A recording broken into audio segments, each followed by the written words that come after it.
Salut, c'est Mister S et aujourd'hui on revient sur un film culte, Scream.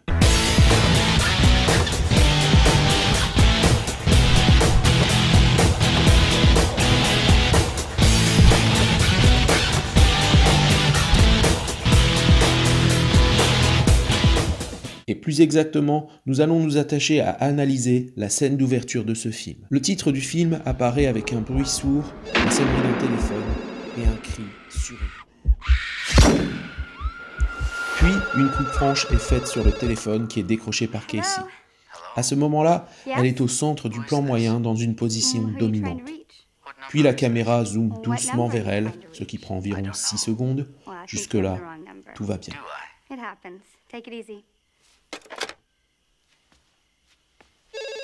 Lors du deuxième coup de fil, Casey n'est plus au centre. Le plan est plus large et les 2/3 du cadre sont occupés par la porte-fenêtre, ouverture vers l'extérieur, annonce proleptique du danger à venir. Le spectateur se sent moins à l'aise par rapport au premier coup de fil. La caméra se rapproche doucement et, quand elle raccroche, la caméra reste fixe sur la fenêtre après que Casey soit sortie du cadre, ce qui suggère qu'elle est observée. Le plan extérieur qui suit montre la maison et se concentre sur l'arbre. On verra plus tard pourquoi. Il s'agit de montrer ici à quel point Casey est isolée. Et les bruits inquiétants, notamment de la balançoire qui se balance toute seule, reprennent les clichés du film d'horreur et renforcent l'angoisse. Le troisième coup de fil donne lieu à un plan plus long où la caméra suit Casey alors qu'elle bouge dans la maison tout en discutant sur un ton léger. I don't think so. What's that noise? Popcorn. You making popcorn? Uh-huh. La conversation tourne autour des films d'horreur, ce qui est une véritable mise en abîme. Nous avons un film d'horreur dans lequel une jeune fille s'apprête à regarder un film d'horreur. Uh-huh. En plus de ça, nous avons un clin d'œil à Nightmare on Elm Street, Les Griffes de la Nuit en français, qui a été réalisé par Wes Craven, qui est aussi le réalisateur de Scream. Le popcorn en arrière-plan, quant à lui, symbolise l'urgence, le danger qui pointe le bout de son nez. Nightmare on Elm Street.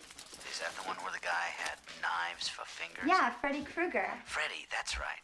I like that movie. It was scary. Well, the first one was, but the rest sucked. So, you got a boyfriend? Why? You want to ask me out on a date? Maybe. Do you have a boyfriend? No.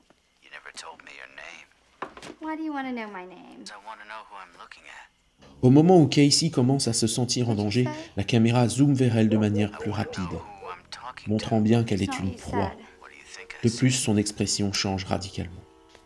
Jusque-là, la caméra avait adopté un point de vue extérieur. Nous étions des spectateurs objectifs. Mais, à partir du moment où Casey est en danger pour la première fois, nous voyons à travers son regard pour que l'on ressente ce qu'elle ressent et ainsi renforcer l'empathie et donc l'angoisse. Hello? Look, I gotta go. Wait, I thought we were going to go out. Nah, I don't think so. Don't hang up on me.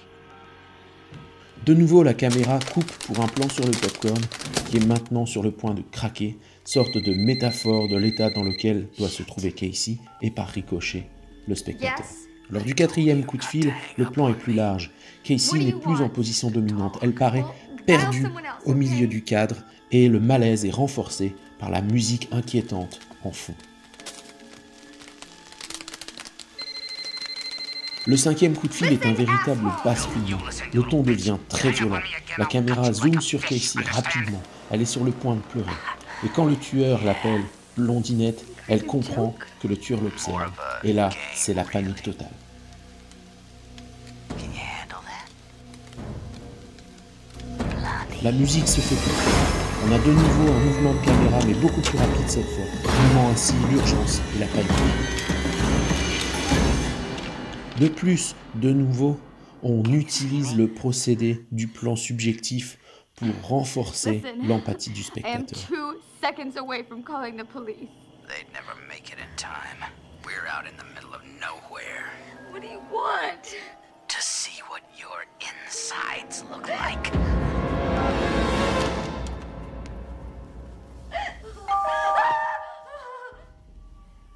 Who's there?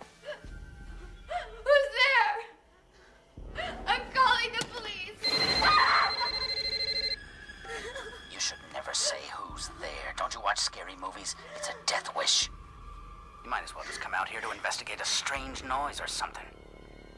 Look, you've had your fun now, so I think you better just leave or else. Or else what? Or else my boyfriend will be here any second and he'll be pissed when he finds out. I thought you didn't have a boyfriend. I lied. I do have a boyfriend and he'll be here any second, so your ass better be good. Sure. I swear. He's big and he plays football and he'll kick the shit out of you. I'm getting scared. I'm shaking in my boots. So you better just leave. His name wouldn't be Steve, would it? Au moment de la révélation, How do you know la his musique name? marque un temps d'arrêt, Turn on the couplé à un patio zoom lights. sur l'expression de Casey qui perd cette fois tous ses moyens car elle se sait vraiment en danger.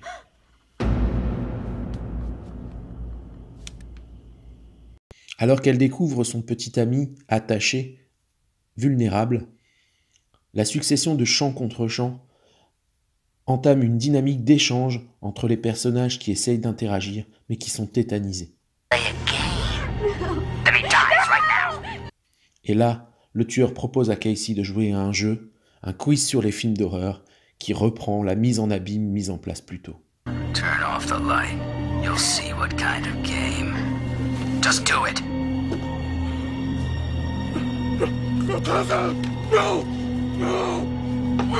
Here's how we play. À ce moment-là, Casey est prostrée, à l'étroit, symbole de l'étau qui se resserre sur elle. Fun. It's an easy category. Movie trivia. Or even give you a warm-up question. Don't do this, I can't. Name the killer in Halloween. No. Come on, it's your favorite scary movie, remember? He had a white mask, he stalked the babysitters. No. Come on, yes you No. do. Please. What's his name? I can't think. Steve's counting on you. Michael. Michael Myers. Yes! Very good. Now for the real question. No! You're doing so well. We can't stop now. Stop, leave us alone. Then answer the question. Same category. Oh, please stop. Name the killer in Friday the 13th. Jason! Jason! Jason! I'm sorry. That's the wrong answer. No, it's not. No, it's not. It was Jason. Afraid not. No way. Listen, it was Jason. I saw that movie 20 goddamn times. Then you should know Jason's mother, Mrs. Voorhees, was the original killer. Jason didn't show up until the sequel. I'm afraid that was a wrong answer. You tricked me. Lucky for you, there's a bonus round. But poor Steve, I'm afraid he's out. Nous avons de nouveau un chant contre chant déchirant au moment du meurtre de Steve, et cette fois on partage vraiment la détresse de Casey. Quand la chaise est jetée à travers la porte-fenêtre, on comprend pourquoi les plans précédents avaient insisté sur cet élément. De nouveau, la musique se fait oppressante et les mouvements de caméra accélèrent. S'engage alors une partie de cache-cache entre Casey et le tueur, que l'on voit de manière très fugace à travers les yeux de Casey. On fait monter la pression jusqu'au moment où le tueur se révèle clairement.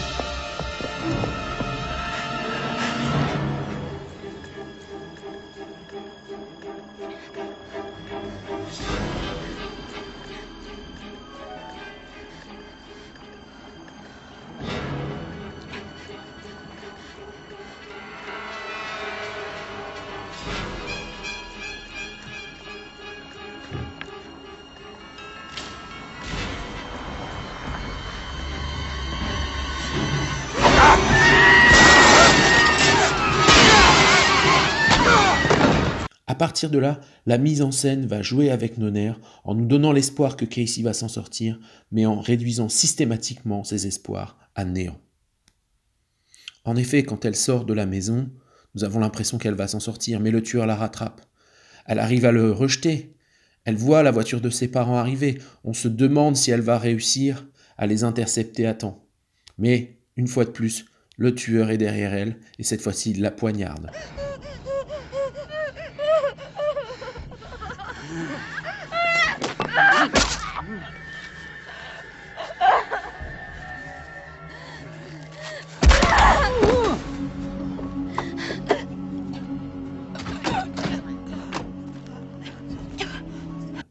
Ses parents sont à l'entrée de la maison, on pense qu'elle va réussir à les interpeller, mais elle n'a plus de voix. Le tueur la rattrape de nouveau et finit le travail.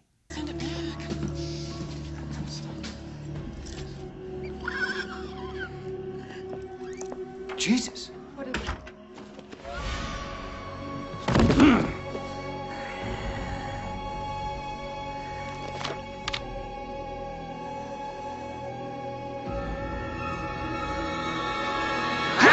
Casey.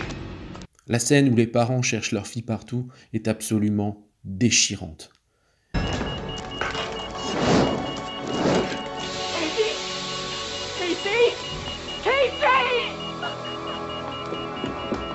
Where is she? Call the police.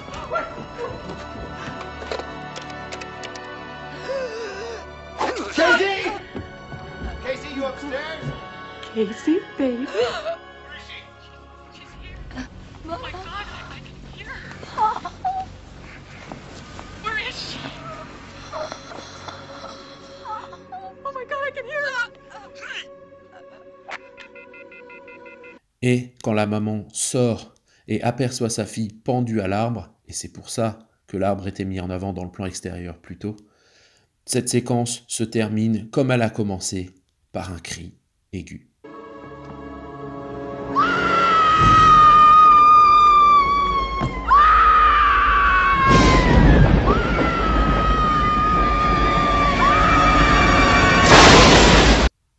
Voilà ce qu'on pouvait dire sur cette scène d'ouverture de ce film culte, scène bien connue tout de même. Si ça vous a plu, laissez un pouce en l'air et abonnez-vous à la chaîne. Merci, ciao.